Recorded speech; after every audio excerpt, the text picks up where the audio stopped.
Hello, everyone in the room and online. Today, I am very, very happy to have with us my dear colleague and friend Alexandra Georgakopoulou from London. Hello, Alex. How are you? I am really well, thank you. Great to be Great, here. great. Is it spring in London as well? It's springish. Ish. Okay. Right now, it's okay. In the morning, it was miserable, but right now, yeah. Miserable. Okay, okay. You have to come to Warsaw then because it's been just fantastic. The last couple of days, just perfect springy weather here in Warsaw right now. So sunny and warm. Okay, let's begin. I will first let me introduce Alex, our keynote speaker today, who is a professor of discourse analysis and social linguistics at King's College London. Alex has developed small stories research, a paradigm for the analysis of everyday life, storytelling, and identities, with a current focus on storytelling as curated communication on social media. She has authored and or co-authored or edited 18 books, of which the latest volume is Influencer Discourse, Affective Relations, and Identities, which is, by the way, one of my favorite books of 2024. Um, highly recommended for anybody who is into this kind of stuff. Forthcoming books include Analyzing Narrative Online Affordances and Practices, question mark, with Anna Defina, published, will be published, the book will be published in Routledge, and TikTok short form videos, The Stories We Tell, co-written with a dear friend of mine, Ruth Page. I think this is so cool that no. Uh, Ruth Page has been my guest twice, by the way. So this is really cool to have you here. And I've been thinking of Anna Defina as well as my guest. Maybe next year. Alex is also the co-editor of the Routledge Research in Narrative Interaction and Discourse series. Alex, thank you very much for agreeing to be my guest today on this beautiful March afternoon. The virtual floor is all yours, Alex. Thank you so much. Thank you so much. I wish I were there, but this is the second best thing. As you know, I was torn between talking about Gen AI and storytelling, which is where my research has now moved to. And this, which is kind of political, it's not going to be part of my book with Ruth, but it's part of my research in the last 2 to 3 years on TikTok. And just want to give you a little bit of a plan as to what I want to do today. So my plan is to provide you with the context of this study, which has to do with my longitudinal tracking of the evolution of storytelling facilities on social media and their connection to authenticity. Within this work, I have documented how selves, including political selves, are constructed as recognizable characters in short-form video storytelling. So I then want to provide some quick information about my framework, namely small stories and positioning analysis. And then I will move to the case study for this talk, which involves the rise out of nowhere of Stefanos Kasselakis, a Greek non-politician who ended up leading in 2023 the then opposing party in Greece after a very successful communications campaign on TikTok, where he positioned himself explicitly as an authentic politician. I will group my findings into resources for showing an authentic self and for telling an authentic self. And in my conclusions, I want to discuss the implications of media afforded what I will call, following a linguistic anthropologist, as if Agha, characterological figures for communication online. So my context. What do I mean by technography and formatted stories online? First of all, as I said, I've been tracking storytelling facilities on social media on the premise that stories on social media are socio-technical designed activities, very much shaped by platform affordances. So I've been using a particular version of digital ethnography, a technographic method, whereby I forge links between discourses, circulating discourses for stories online, affordances for them, and users' practices. And that technographic approach allows me to establish the historicity of storytelling types, looking at emergence, continuities, reconfiguration, and so on. I wish I had time to talk about this method, but I can refer you to this article of mine in case anyone were interested. Now, if you've seen or read my work, you will have seen how I have been working with the ethnomethodological concept of formatting to try and characterize the stories I have come to document online, particularly on platforms, which are everyday. These are users' everyday stories, what we call everyday life storytelling. And these are recognizable. They have developed. They've been designed to be recognizable, normative, replicable, typified practices with a templatized content and form, and they have come to be associated with specific types of self-presentation, including, well, and first and foremost, actually, authenticity, which I will be talking about today. Now, again, this may be familiar ground for some of you, or at least I hope this is a wishful thinking that, small stories. So what are formatted small stories on social media? And in the right column in blue font, you will find features that really get accentuated here, and they become much more salient than the small stories I had documented in face-to-face interactional contexts. Of course, this is intertwined with affordances. So we are talking about stories overwhelmingly in the present tense, about the mundane here and now, the moment, obviously multimodal, very much focused on experience and affective responses. Intertextuality here becomes closely linked with mimification and also with the creation of widely distributed and shared stories. And the formatted storytelling practice that I have found consists in story types that I have collectively labeled as doing sharing life in the moment. And in this practice, stories are routinely framed as authentic presentations of self and life, and the audiences are invited to validate them as such. And we will see how this practice of sharing life in the moment is actually mobilized by Kasselakis in the service of doing an authentic self. I have also, with my technography, really documented this increasing resonance of the concept of authenticity in presenting self on social media in connection with stories. The two have co-evolved, stories being the ideal vehicle for doing authenticity. And we can see this everywhere in brand advertising, marketing, influencers, politicians, and so on.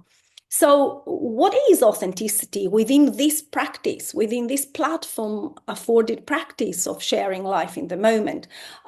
I've established two distinct meanings and in turn types of stories of sharing the moment. First, we have the concept of a real moment, where essentially you show a real and ordinary self. You do, as platforms themselves say, imperfect sharing, by sharing spontaneous content, allowing access to your unfiltered everyday, and positioning the audience as eyewitnesses. And there's also the notion of sharing a relatable moment from your life. The two are closely linked. And that's a believable moment within which your audience can identify. They recognize your experience as their own, and they are essentially invited to validate that experience and relate to it. Now, very crudely and very schematically, and I know I'm talking to narratologists, narratology has long treated characters as textual constructs, whose traits emerge through repetition and inference. We have a bulk of research that has developed for bounded narrative artifacts. While when you get to platforms such as TikTok, some of the assumptions are challenged because essentially characters emerge across multiple short fragmented posts, and I like thinking of these videos and in terms of what they mobilize, as I said, of characterological figures. And this is socially recognizable character types that are performable through recurrent multisemiotic resources. They come to be associated with a particular social persona.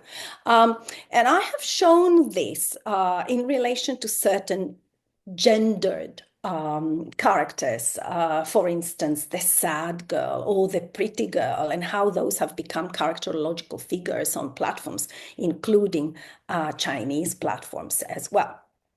Okay, let me say a few things about my framework. I've been looking at small stories as practices, using these heuristic ways of telling, sites, tellers. Really important for me, again, to establish links between them.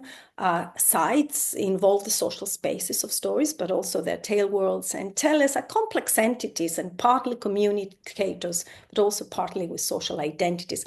And I combine this with positioning analysis. Some of you may be familiar with this, others not.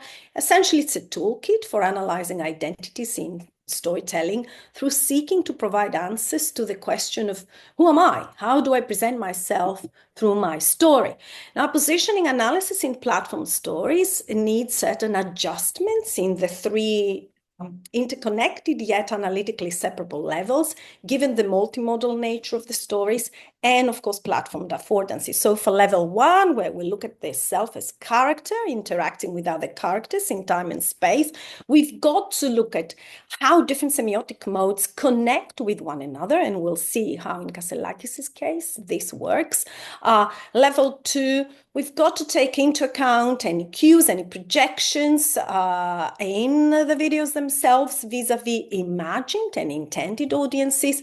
Of course, with level 3, where the assumption is that the self is somehow constructed above and beyond this instance of storytelling through circulating cultural narratives, we used to call them dominant discourses. Now we have widely circulated storylines and mimified storylines, and that's very much part of level 3 analysis.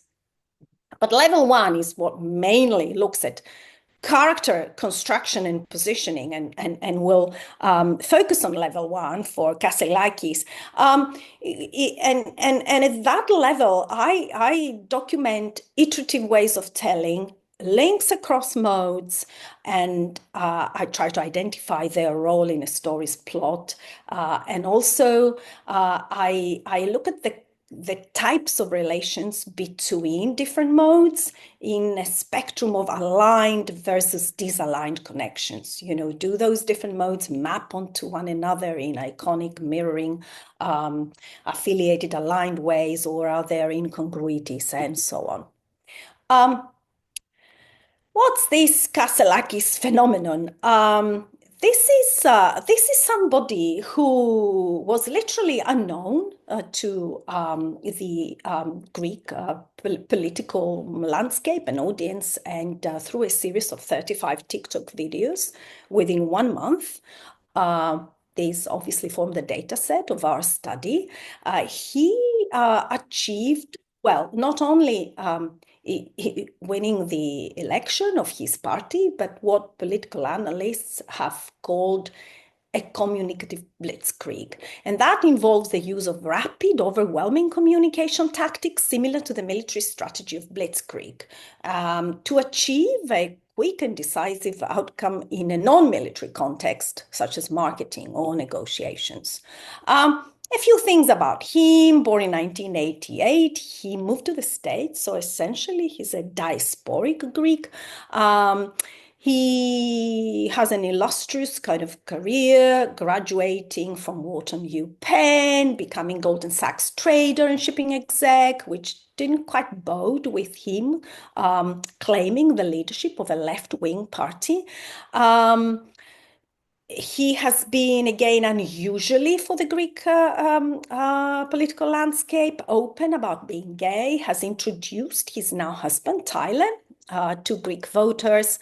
He won the election in September 2023, and he has faltered a little bit since then because a year later he founded another political party after having to leave Syriza due to in-party fighting and contestation of his leadership. So kind of longer term, not a success story, but definitely in terms of what we are looking at here, how you kind of build a character on TikTok, very much of a success story.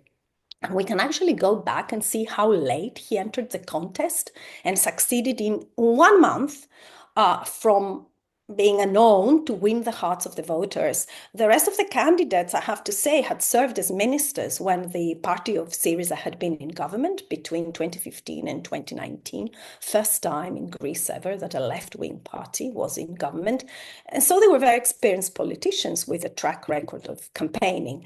Now, in the process of his blitzkrieg, the media started taking note, and they quickly developed a fascination with him, his husband, their houses, their dog Farley. Literally, he became a celebrity and started being branded as a lifestyle politician.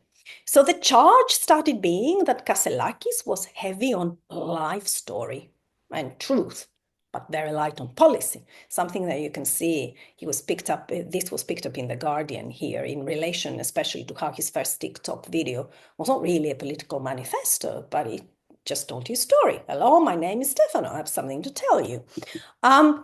Kasselakis has routinely responded to these accusations of doing lifestyle politics, of being apolitical, by sticking to this crafting of a persona of authenticity. So he frequently talks about truth, honesty, transparency as being the vital ingredients of a good politician. Actually, only yesterday, here in this country, Zach Polanski, who is now very popular, especially with young people, like Kasselakis was when he was elected with Gen Z. He's the leader of the Green Party. Only yesterday was he talking about inauthenticity in politics and how he is an authentic politician. So Kasselakis has got all these mantras, right? I've got clean hands. My only agenda is the truth, and so on. Now, authenticity in cultural studies is often treated as a communicative style or personal trait, but narratively, we can treat it as an effect of character construction. And I've been asking a more general question about TikTok storytelling. How are selves, and including political selves, constructed as authentic characters? And now in Kasselakis' case, I want to specifically look at the semiotic resources and types of small stories in those pre-election TikTok videos that helped him position himself as authentic, and how those made use of formatted ways of platform storytelling. The pre-existing associations of, sharing life in the moment, for instance, with authenticity. I'm sure you know what TikTok is all about. The majority of all users still aged 16 to 25. Now for multimodal analysis, they are multimodal ensembles par excellence, and we can just see a snapshot of the different modes involved and the different subspaces.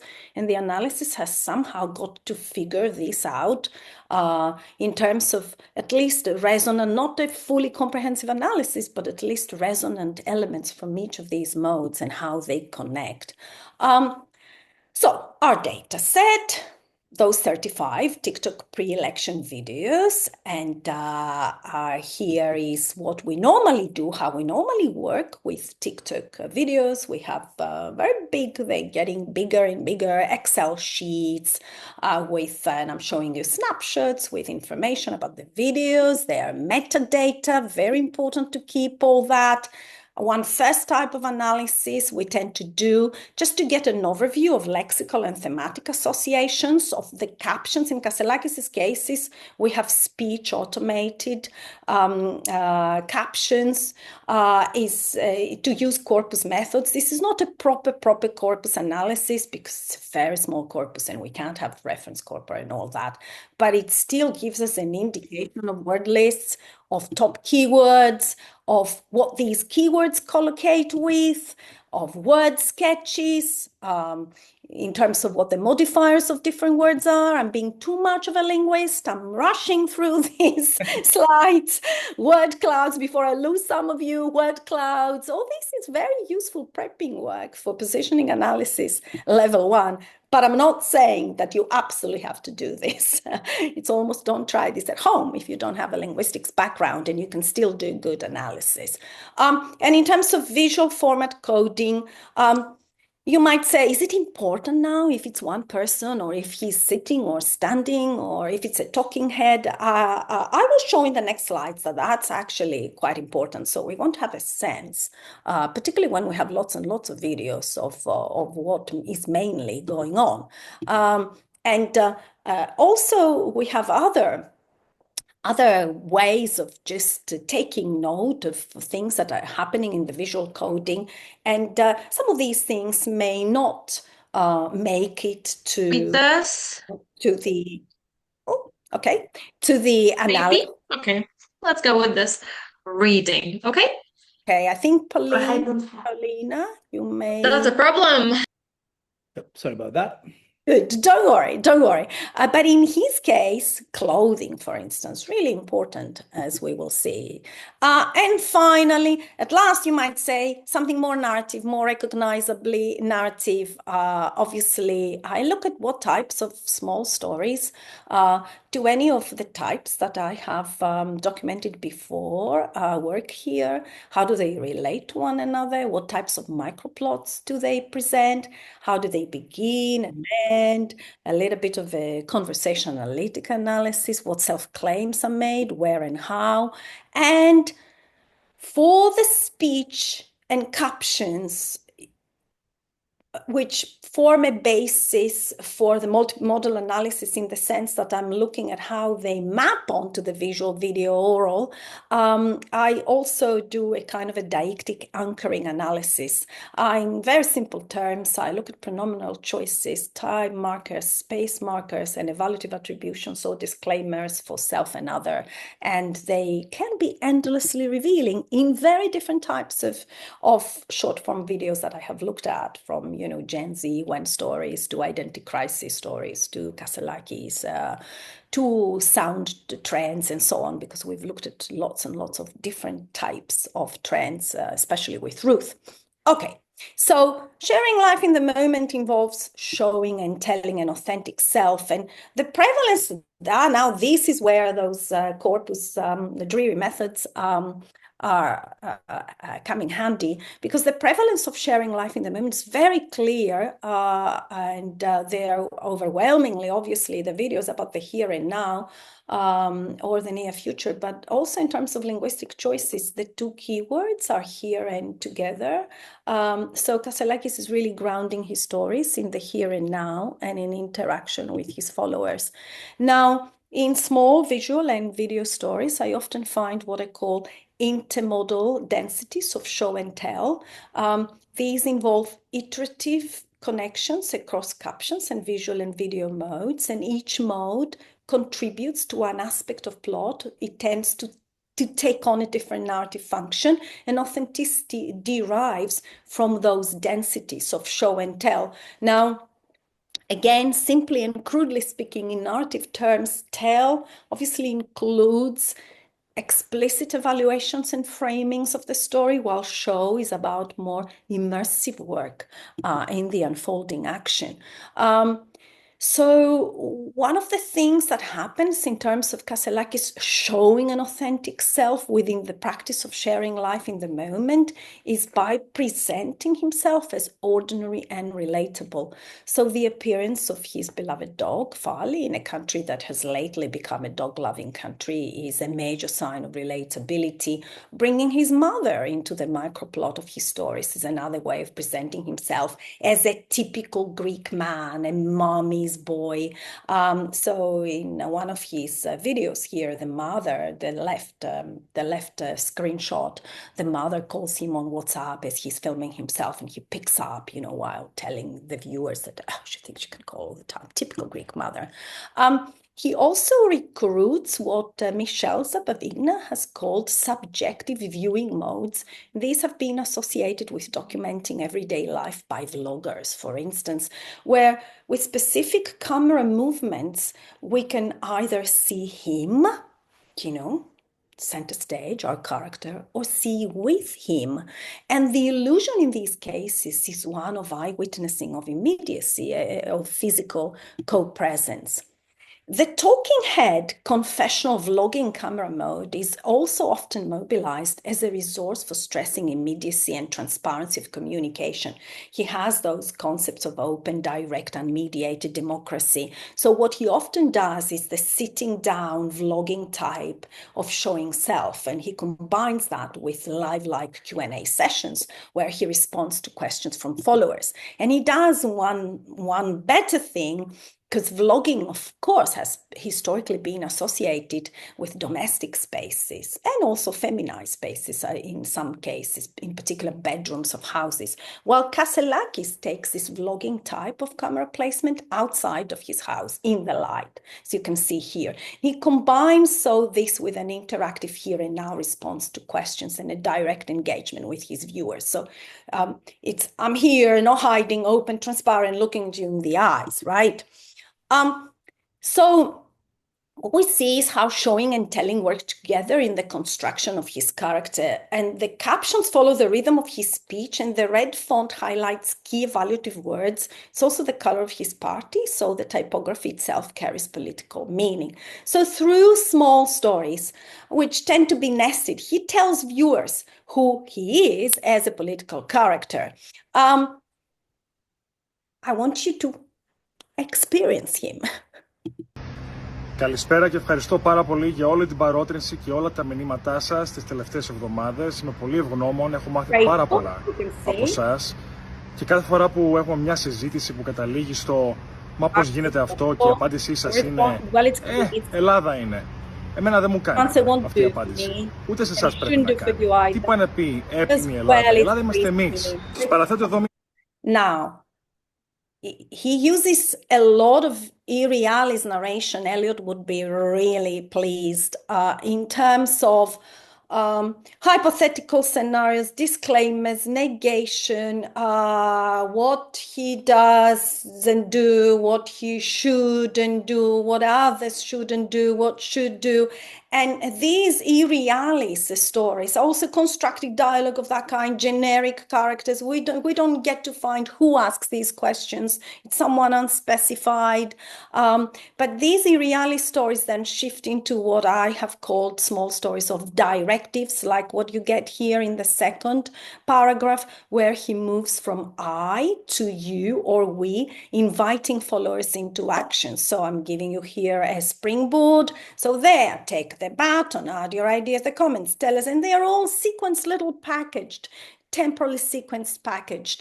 And normally he closes these directives by reaffirming the character he's constructing. I'm an honest politician. And it's summed up here in lines like, you have my word that I will bring forward.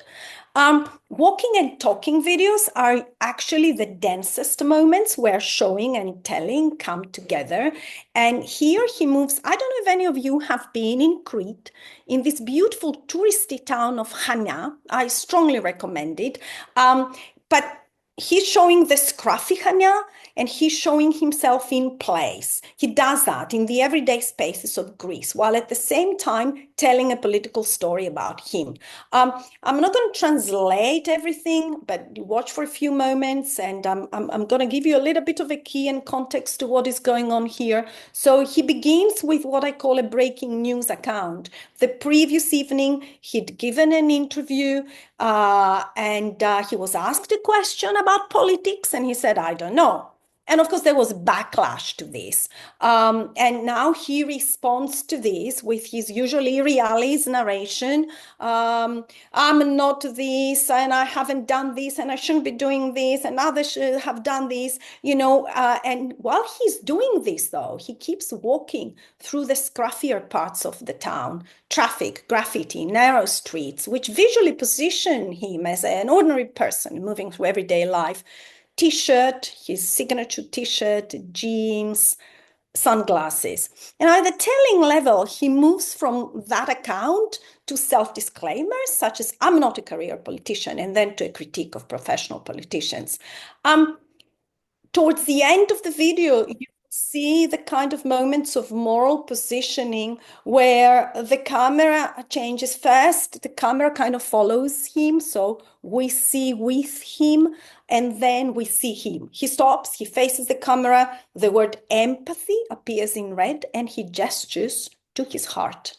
And the coda returns to the character he's constructing, the authentic politician, with pledges, you have my word, I will always tell you the truth. Let's see some of this. Χθες εδώ στα Χανιά έδωσα μία συνέντευξη, όπου είπα δεν ξέρω, θα επανέλθω. Τραγικό πράγμα για έναν πολιτικό να λέει δεν ξέρω κάτι.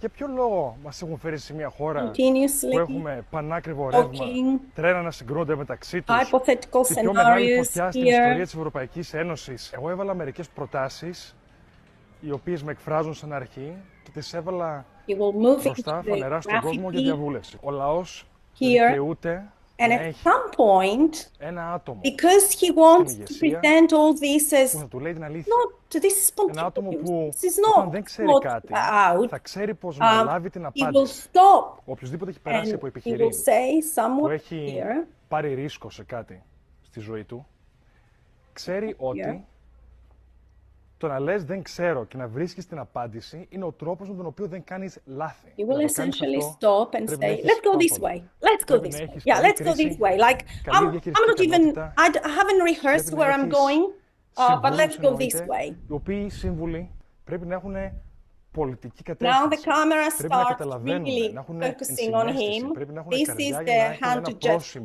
the στον hand to τεχνοκρατισμό heart τους. gesture that I told you. Μεριάζουμε, έχετε το λόγο μου. And Θα σας λέω now we are έχω καθαρά χέρια, closing up, a little closing up. θέλουν να μαυρώσουν And το όνομα he's ενός now center ανθρώπου, stage. ο οποίος We see him and pledges of authenticity. And he, so with these examples, we see that he not only mobilizes sharing life in the moment, but he repurposes it. And by repurposing, essentially, I mean borrowing the format of sharing life in the moment for purposes other than presenting ordinary life, which is something that I very much found in influencer stories on Instagram, for instance, where they conflate I'm presenting myself as ordinary and relatable, going about my business on a daily basis, but at the same time, I'm promoting my products. And we see this very clearly in his stories of directives, as in this case, this is the election Sunday, where we really have a conflation of this ordinary guy self showing himself with his dog, being playful, stroking Farley, looking relaxed in his living room. And on the other hand, we have a series of directives to his followers that they go and vote. Directive actions are routinely signaled with red font for emphasis and attention. And here we can see that because it's urgent, you need to go and vote, they dominate. And again, they're presented in those sequenced packages. Now, the stories you will see ends with a focus back on him and the dog. He goes, shall we go? Let's go, come, bravo. And this is effective positioning and return to the here and now. Let's go could mean let's go out for a walk. So the ordinary, the personal gets conflated with the political. The day has come, give me half an hour from your Sunday. You don't need to be 18 years old. From 15 upwards, you can vote. You don't need to be a member. Find here in the link your nearest election center. Register straight away. You vote and you create the future we want. Let's finally go and live the life we want in our country with victory. Shall we go? Let's go. Come. Bravo.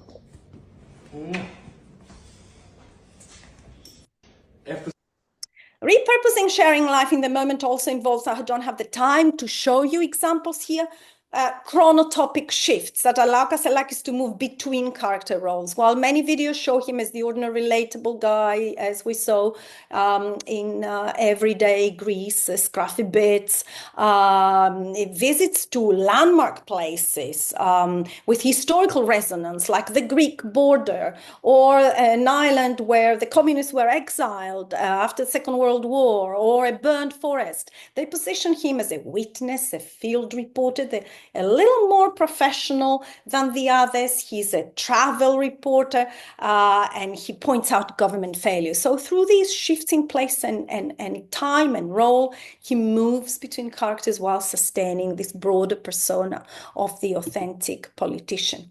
So to begin to wrap things up, we see how the formatted storytelling practice of sharing life in the moment is repurposed by Kasselakis to conflate an ordinary self, showing everyday life, interacting with followers as a friend, with a politician self, which is positioned in small stories of accounts and directives and realist narration for political messaging and action.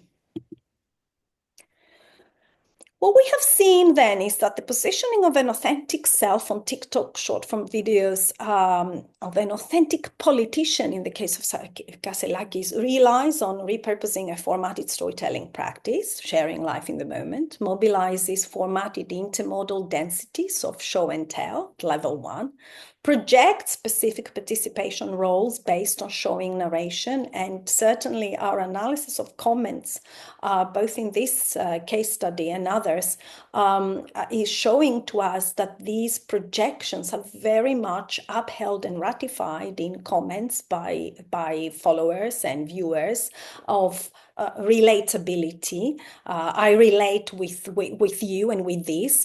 And at level 3, this produces a self that is built through typified, widely recognizable scenarios, often circulating on platforms about being real, doing real. And the outcome here is what we might call a media-afforded hybridity of selves, a political character that blends elements and resources, essentially multisemiotic resources, of the ordinary guy, the concerned citizen, the influencer, the vlogger, and finally the politician, wrapped up in this characterological figure of authentic. Now, what this case shows is that political selves on platforms are recognizable hybrid types, increasingly built through serial, multimodal formatted stories. Characters are in some ways reminiscent of Eversense, who is obviously drawing on Jim Phelan's work, synthetic characters in the era of AI, for instance, where there's much infrastructural and technological participation in the formation of a character. Now, in Kasselakis' case, this was powerful enough to persuade many networked voters that a political outsider was the right leader for a major party. His trajectory has since weakened, as I have said, but the precedent remains in contemporary attention economies, the strategic pairing of authenticity, storytelling, and platformed amplification can rapidly construct political legitimacy in an era increasingly characterized by lifestyle politics, especially amongst Gen Z, which is, as I said, the main target group of, well, Kasselakis and actually the main demographic of TikTok. And I might say that that is a rather sobering implication. Thank you so much for your attention. Thank you very much, Alex. Thank you. Okay, I will just stop the recording.